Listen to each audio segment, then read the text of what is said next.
Hello student, we are talking about the electronic configuration of the valency.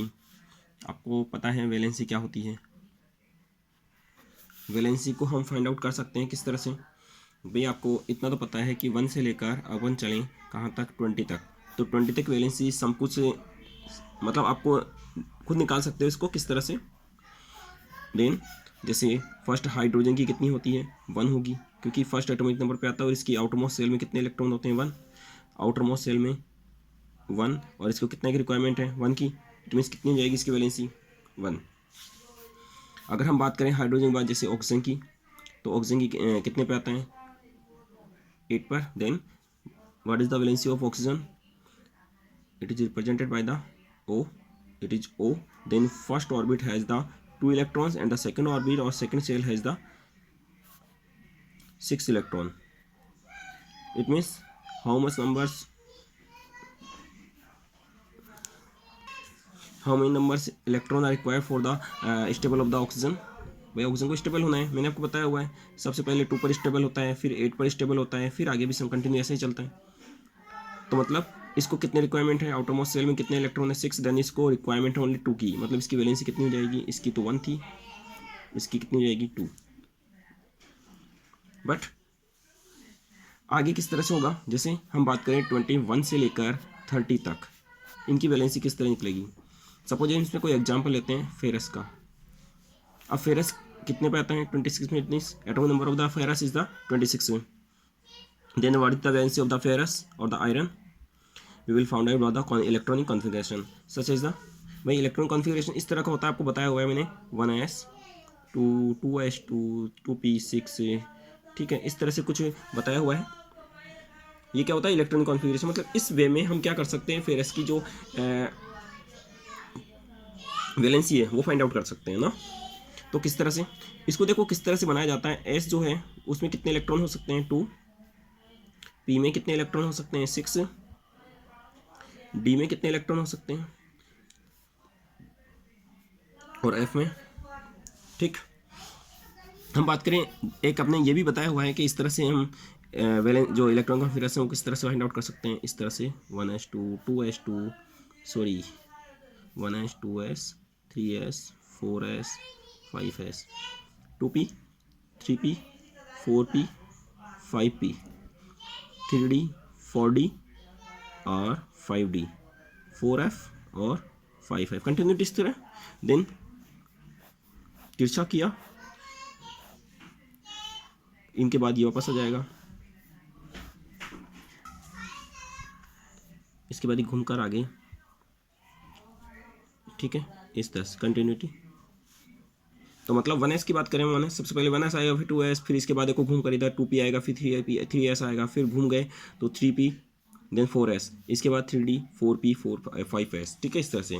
Then ferrous की कितनी हो जाएगी electron configuration, 1s2 2s2 2p6 3s2 3s2 का आ गए, इसके बाद 3p6, इसके बाद 4s, तो 4s2, और इसके बाद अब देखो यहाँ तक हम काउंटिंग करते हैं तो हमारे पास हो जाता है 20 इलेक्ट्रॉन्स। देन फेरस कितने पर है, 26 पर। इट मीन्स कितने इलेक्ट्रॉन की रिक्वायरमेंट होनी, 6 की, तो 3d 6 हमारे पास केवल 6 3d था, 3d में कितने आते हैं, 10 इलेक्ट्रॉन आने चाहिए। बट हमारे पास रिक्वायर जो अवेलेबल इलेक्ट्रॉन्स है वो कितने हैं, ओनली 6 इलेक्ट्रॉन्स है ना, ओनली 6 इलेक्ट्रॉन। देन ठीक 6 इलेक्ट्रॉन। देन क्या हो जाएगी, इसको किस तरह से बात करेंगे, देखो हम इन दोनों की बात करने वाले हैं। 4s मतलब इसमें कितने इलेक्ट्रॉन हो सकते हैं, ज़्यादा से ज़्यादा 2 इलेक्ट्रॉन। एक ये फिल कर दिया और एक ये फिल कर दिया, यहाँ पर कुछ इस तरह से फिल किया जाता है जो आप 11th-12th में बात करने वाले हो ना। इसके बाद 3d देखना, डी में कितने हो सकते हैं, 10, और अगर इसी तरह से फिल किया जाए तो कितने बॉक्स बनने चाहिए, 5 बॉक्स। 1 देखो फिल करने का तरीका होता है 1 2 3 4 5, फिर आप इसको कंटिन्यूटी जो वापस डबल करोगे ना वो यहाँ से करोगे ना, उसके पहले नहीं करोगे। अब देखो इसमें कि फेरस की जो मतलब जो डबल है वो किस तरह से होती है, जो वेरिएबल वैलेंसी होती है, क्योंकि फेरस की वैलेंसी कुछ इस तरह से निकलती है 2 और 3, ठीक है। देखो किस तरह से 2 वैलेंसी है। पहली बात तो इसको अपन अगर सीधा करें, देखो 3d के बाद 4s आना चाहिए ना, 3 के बाद 4 आएगा, तो हम इसको ऐसे भी तो राइट कर सकते हैं 3d 6 4s। भाई आउटर मोस्ट सेल बात कर रहे हैं ना, आउटर मोस्ट सेल से इलेक्ट्रॉन निकालने अपन को, अब इस समय आउटर मोस्ट सेल में कितने इलेक्ट्रॉन है इसमें 2, मतलब अगर ये डोनेट कर दें इन दोनों को तो इसके पास वैलेंसी कितनी हो जाएगी, एक तो फेरस की 2। अब इसने क्या किया, यहाँ पर एक इलेक्ट्रॉन और फ्री मिल रहा है। अगर ये अपने बात भी की थी एक और कि अगर किसी भी डी वाले ऑर्बिट में, एक डी वाले ऑर्बिट में या तो कितने हो, अगर 5 इलेक्ट्रॉन हो मतलब 1 2 3 4 5, या फिर कितने हो 10, इन दोनों पर ये क्या कहता है, क्या रहता है, स्टेबल रहता है ना। 10 पर मोर स्टेबल देन 5 पर भी स्टेबल ही है। बट यहाँ पर एक 2 इस तरह से रहे, 1 1 2 2 3 इस तरह से इक्के दुक्के, तो वहाँ पर स्टेबिलिटी ज़्यादा नहीं रहती। इट मीन्स ये क्या करेगा, 2 तो इसमें से दे देगा और एक इसको भी दे देगा, इसमें से एक दे देगा तो 3D 5 रह जाएगा, जहाँ पर ये मोर स्टेबल हो जाएगा। देन अगर एक और दे दे तो कितना हो जाएगी स्कोर, एक 3 भी हो जाएगी इसका वैलेंसी। तो इसके 2 वैलेंसीज हैं। हम बात करें कॉपर की, सपोज हम कॉपर की बात करते हैं, लेकिन किस तरह से बात करेंगे। कॉपर कितने पे आता है 29। इट मीन्स कि इसकी वैलेंसी कितनी हो जाएगी, तो हम इसी के अकॉर्डिंग लिखें। यहाँ तक पहुँच गए थे हम 3D पे, भाई 20 तो यहाँ तक हो गए ना, तो हम लिखें 4s2। इसके बाद 3D में कितने हो जाएंगे, तो आप कहोगे सर 3D में 9 होंगे ना, क्योंकि 29 है, 20 के बाद कितने बचे 9, तो 9 इलेक्ट्रॉन्स रह गए। तो इस तरह से हम 9 हमने राइट कर दिया। देन इसको किस तरह से फिल करेंगे वापस, वैसे ही ये 4s में तो हो गए कम्प्लीटली। अब इसके बाद कितने बॉक्स, 1 2 3 4, ठीक है। एक में ये फिल कर दिया, फिर ये फिर ये फिर ये फिर ये, फिर यहाँ पर इस तरह से वापस, ठीक है। यहाँ पर 29 हो गए, देखो 4s का ये हो गया और 3D 9 मतलब 5 तो ये, फिर वापस 6 7 8 9, ठीक है। मतलब कितने, अब देखो इसकी वैलेंसी कितनी होगी, एक तो अपन इसको सीधा लिखे वापस, भाई 3 के पास 4 आता है तो कैसे लिखेंगे 3D 9 4s2।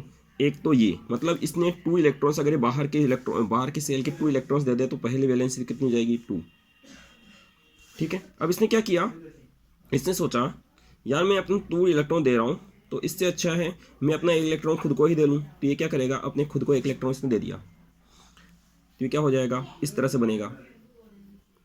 1 इलेक्ट्रॉन रह गया इसमें देने के बाद, और ये बाकी का बचा हुआ किस तरह से हुआ,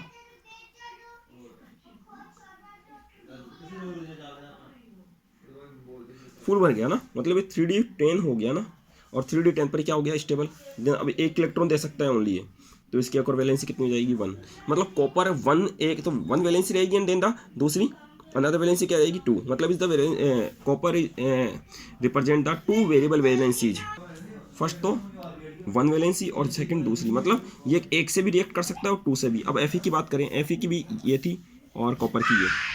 देन Fe अगर 2 वैलेंसी रही तो Fe कितने से रिएक्ट, एक तो FeO बनाएगा, जैसे FeO, भाई O के पास कितने रहते हैं, O के आउटरमोस्ट सेल में 2 इलेक्ट्रॉन्स की रेफिनेंसी रहती है ना, तो ये फेरस के 2 इलेक्ट्रॉन्स को लेकर क्या हो जाएंगे दोनों एक दूसरे को, मतलब ये इसको दे देगा तो कम्प्लीटली O के पास फुलफिल हो जाएगा। मतलब ये अगर 2 वैलेंसी हो फेरस की तो ये क्या होगा FeO बनाएगा, और 3 वैलेंसी रही तो कितना बनाएगा Fe2O3 ये बनाएगा।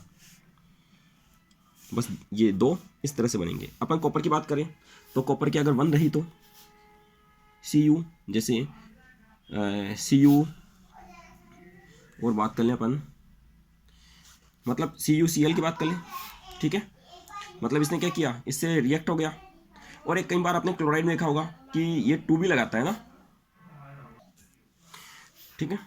और इसका ऐसे बन सकता है कॉपर क्लोराइड 2, ठीक है। मतलब किस तरह से हुआ, कॉपर ने क्लोराइड के साथ रिएक्शन की, मतलब अगर 1 वैलेंसी दिलाएगा तो कॉपर क्लोराइड और द कॉपर 1 क्लोराइड बनाएगा, और वरना अदरवाइज कॉपर 2 क्लोराइड बनाएगा, ठीक है। इस तरह से रिप्रेजेंट कर सकता है। ऐसे ही CuO ये भी ऐसे रिप्रेजेंट कर रहे हैं, मतलब कॉपर की वैलेंसी 1 और 2 दोनों हो सकती है, ठीक है। ओके, आज की क्लास में इतना ही, बाय बाय।